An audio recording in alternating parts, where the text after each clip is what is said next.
있잖아요. 저는 두 분 누가 되든 아무 변화가 없을 것 같아요. 가령 뭐 이재명 후보가 대통령이 되신다라고 했을 때는 문재인 정부 때 52% 서울 지역 올랐고 노무현 정부 때 35% 정도 올랐거든요. 이명박 대통령 때는 한 뭐 7% 내외 오른 것 같아요. 박근혜 정부 때는 한 5, 6% 오른 것 같아요. 자, 이런 거를 감안했을 때 여기에 규제를 더하기는 쉽지 않다라는 거죠. 매브랜 여러분 반갑습니다. 이석희입니다. 요즘 부동산 시장 심상치 않죠. 그리고 곧 있으면 이제 대선 결과도 나오고, 그리고 한국은행이 기준금리도 인하를 했습니다. 그래서 시장에 대한 진단이 어느 때보다도 중요한데요. 제 오른쪽에는 지금 대한민국 부동산 1호 PB이신 고준석 연세대 상남경원 교수님을 모셨습니다. 최근에 관련된 상황에 대해서 가장 심도 깊고 정확한 얘기를 들려주실 수 있을 것 같아서 모셨거든요. 저희 시청자분들께 인사 부탁드립니다. 네, 안녕하세요. 오랜만에 뵙습니다. 반갑습니다. 오늘 또 시장에 대한 얘기를 질문을 해주시면은 제가 예상하는 범위, 아는 범위 내에서 말씀드리도록 하겠습니다. 저희가 오늘 촬영을 진행하고 있는 날이 5월 29일입니다. 오늘 이제 한국은행에서 기준금리를 인하했다는 소식이 오전에 딱 바로 들려와서 이 얘기부터 여쭤봐야 될 것 같아요. 기준금리 인하, 일단은 시장에 어떤 영향을 끼칠까요? 일단 금리가 떨어지면은 실수요자들이 싼 대출이자를 통해서 내 집 마련을 하려고 하는 수요가 늘어나게 되거든요. 시장에서는 이제 가격은 올라간다 이렇게 봐야 될 것 같은데, 단순히 오늘 금리 인하가 0.25%포인트 떨어진 걸로 끝나느냐, 아니면은 올 연말까지 더 떨어질 가능성이 높냐, 이거에 따라서 시장은 또 틀려질 것 같아요. 세계 4대 신용평가 기관 중 하나인 피치에서는 올해 우리나라 기준금리를 1.75%까지 떨어질 것이다 라고 지금 전망을 하고 있거든요. 이런 전망을 우리가 좀 예의주시해야 되는 게, 그러면은 과거 우리나라 부동산 시장을 보면은 기준금리가 2% 미만일 때 우리 시장은 어떻게 움직였느냐. 그때가 2014년부터 2022년까지가 2% 미만이었거든요. 기준금리가. 이때 부동산 가격은 우상향이었다. 이렇게 이제 보면 되고요. 금리가 2%, 기준금리가 2%가 무너진다는 것은 부동산 시장을 자극할 우려가 크다, 이렇게 전망이 되네요. 그럼 교수님께서 보시기엔 그 피치의 예측대로 2% 아래로까지 올해 내에 떨어질 가능성이 얼마나 된다고 보세요? 오늘 뭐 한국은행에서 금리 기준금리를 0.25%포인트 내리면서 올해 성장률을 반토막으로 줄였잖아요. 1.6에서 0.8% 성장할 것이다 라고 다시 지금 전망을 하고 있는데, 그렇다라고 하면은 시장에 미치는 영향이 되게 크고, 그렇다라고 하면 경제를 살리기 위해서 금리는 피치 전망대로 내려갈 가능성이 높다, 이렇게 보고 있습니다. 연말까지 그럼 추가 인하가 계속해서 이어질 가능성이 높다고 보시는 거군요. 네. 근데 그 2%라는 기준으로 잡으신 이유는 그것에 따른 흐름을 보셨을 때인 건가요? 그렇습니다. 한국 부동산원 아파트 매매 지수를 보면은요, 금리가 2% 했을 때는 우상향을 하고 있다, 방향이. 이런 지표가 같이 나가면 좋겠네요. 왜 근데 2%일까요? 2.25도 아니고 2%. 그러니까요. 이게 이제 심리적, 2% 미만이 되면 이제 대출 금리는, 여기에 가상금리, 주담대 금리는 3%에서 3.5 사이가 될 것 같아요. 가정경제에 그렇게 큰 부담이 안 된다, 이런 이제 심리적인 마지노선인 것 같아요. 이게 무너지면은 내 집 마련 들어가야지, 이게 이제 시장에 형성되어 있는 그런 금리에 대한 저항선인 것 같습니다. 근데 이제 늘 얘기 나오는 게 기준금리만 봐서는 안 되고 이게 실질적으로 시장금리에 반영이 되는 게 중요하다, 이 얘기를 많이 하잖아요. 어쨌든 내가 대출 받을 때 금리 자체가 중요한 거니까. 지금의 흐름대로라면 시중은행 주담대 금리도 빠르게 좀 내려갈 것으로 보시나요? 금리가 내리면은 그 연동해서 주담대 금리도 내려가는 게 이게 이제 정상적인 거거든요. 그런데 인위적으로 가상금리를 붙들고 있거나 그러면은 결국 그 피해는 무주택 서민들, 내 집 마련한 분들한테 고스란히 가고 그 이익은 전부 금융권으로 돌아가는 거잖아요. 그래서 이게 이제 시장 경제 원리에 맞게 금리 운영도 해야 되겠죠.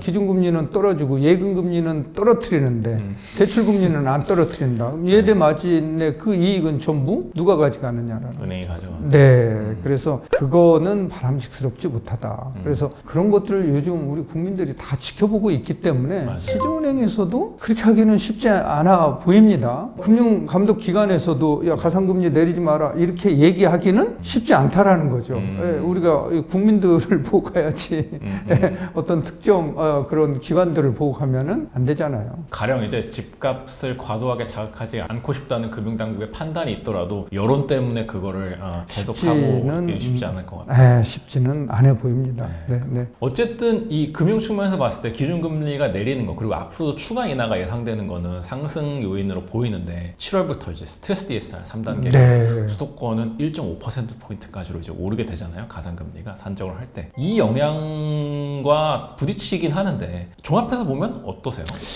큰 영향은 없을 것 같아요. 왜냐하면 이제 1억 기준으로 지금 이제 대출을 받으려면 한 6억 선 정도 되는데 연봉 1억 대출이 없었다라고 가정할 때 근데 스트레스 DSR이 시행되면은 한 3천만 원 정도 주는 걸로 나와요. 네. 30년 모기지로 감안했을 때 근데 이 3천만 원 때문에 집을 못 사는 사람도 분명히 있습니다. 그런데 금리가 떨어지는 상황에서 이런 분들이 그러면 내가 3천만 원 모을 때까지 거기 아니면 안 되라고 기다릴 거냐 아니면은 그 옆 지역에 가서 내 집 마련할 거냐라는 거죠. 저는 이제 금리가 떨어진다라고 지금 예상되는 이런 시점에서는 주변 지역으로의 풍선 효과가 분명히 나타날 수밖에 없다. 그래서 이 한도 줄어드는 효과보다는 금리 인하 효과가 시장에 미치는 영향이 크다. 우리가 2, 3년 전에는 대출 15억 원 이상은 또 안 해줬잖아요. 그렇죠. 강남 아파트에 대해서. 그럼에도 불구하고 가격은 2022년 12월 기점으로 해서 가격은 지금 우상향하고 있잖아요. 네, 그래서 대출 한도를 줄인다. 물론 시장에 영향은 있지만 이거보다 더 큰 거는 바로 금리다. 이렇게 이제 보는 거죠.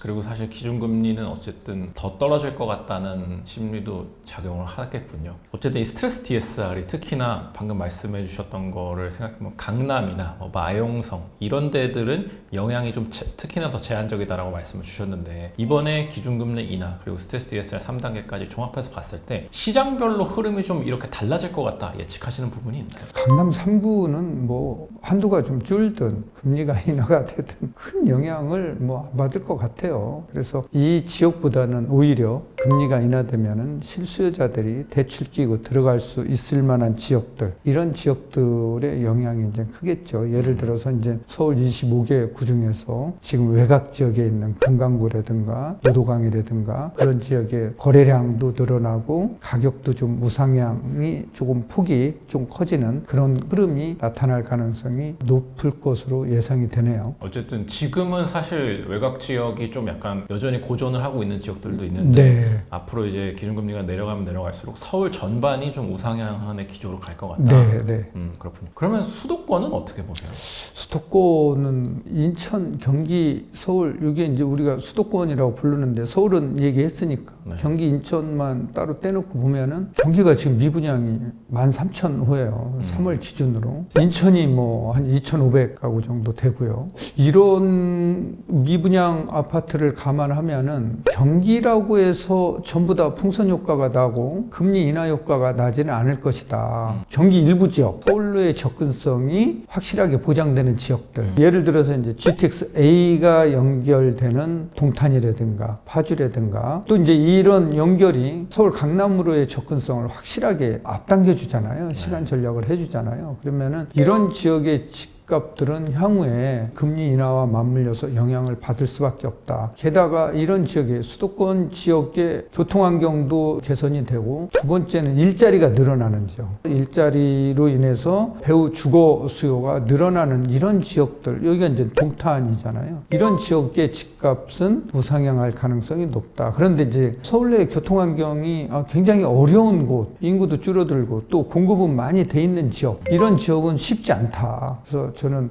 GTX A나 GTX C는 서울 강남 삼성역하고 연계가 되잖아요. 네. 그래서 이제 이 지역으로 연결되는 지역들의 집값은 부상향할 가능성이 높다. 이를 수도권 지역 중에서 과천 같은 경우는 GTX C가 개통이 되면은 양재 삼성까지 5분이면 갑니다. 이거 얼마나 좋은 지역입니까? 예, 이렇게 이제 개선이 확실하게 보장이 되는 지역들은 집값 우상향이 이제 기대되는데, 그렇지 않은 지역, 일자리가 늘어날 걸로 예상이 돼서 주택 공급을 많이 했는데 일자리가 멈춰져 있는 지역, 대표적인 지역, 또 GTX 연결이 된다라고 하는 평택 같은 지역은 공급도 많고 미분양도 많고 지금 고덕, 신도시라든가 이런 지역들은 고민이 많을 걸로 보입니다. 네, 그런데 GTX A나 C가 평택 지제역까지 연결이 된다라고 하면은 또 삼성 반도체 캠퍼스가 어느 정도 일자리가 조금 더 늘어난다라고 하면은 그나마 미분양 해소에는 도움이 되고 집값은 조금 떨어지는 거에서 반등해서 다소 강보합세로 돌아설 가능성이 있는데, 이게 조금 시간이 걸리는 지역이 바로 이제 이런 지역들이 아닌가 이렇게 보고 있습니다. 과천 얘기를 해주셔서 최근에 강남 상승할 때 과천이 그만큼의 상승세를 보이면서 굉장히 뜨겁더라고요. 그래서 이제는 준서울이 아니라 웬만한 서울은 뛰어넘는 입지처럼 됐는데, 과천은 서울로 따지면 어느 정도 구의 위상을 가졌다 이렇게 볼 수 있을까요? 과천은 마포 정도의 그런 이제 지역, 그러니까 서울시 과천구로 봐도 사실은 손색이 없는 마포 정도? 예. 그런 지역으로 보는데 강남으로의 접근성이 너무 좋아요. 그러니까 과천에 있는 사람들은 아이들을 대치동으로 이제 학원 보낼 수 있다라는 거. 그러면은 삼성역에서 내려서 신문구까지 5분 거리니까 신문구 앞에는 전부 학원가로 자리 잡고 있잖아요.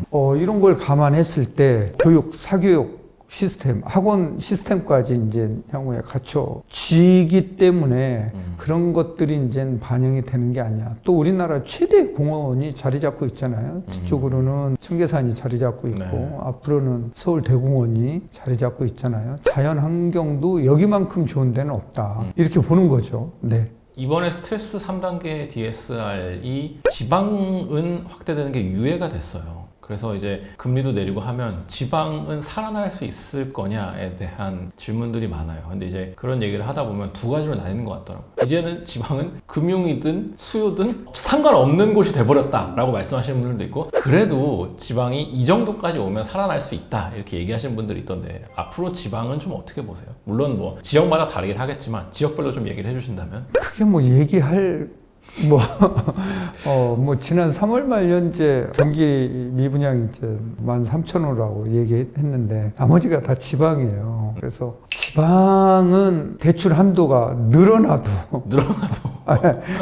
유예가 아니라 네. 여기에서 늘어나도 네. 큰 집값 상승, 미분양 물량 해소가 쉽지 않아 보입니다. 부산 같은 곳도 힘들까요? 부산도, 왜냐하면 이제 결국은 부산에도 지금 인구가 줄어드는 도시잖아요. 네. 그러니까 인구를 붙잡아 놓으려고 하고 인구를 더 늘리려고 하면은 일자리가 늘어나야 되는데 그렇지 못하다라는 거예요. 그래서 전체적으로 보면은 지역들이 있죠. 뭐 부산의 해운대라든가 대구의 수성이라든가 이런 지역들이 있지만, 그럼에도 불구하고 이 지역 일부 단지 아파트는 가격이 오를 수 있지만 전체적 흐름에서는 지역들을 오른다라고 얘기할 수는 없다, 전망할 수는 없다, 이렇게 보는 거죠. 그래서 한도를 뭐 이거보다 뭐 훨씬 더 늘려주더라도 큰 의미는 없다.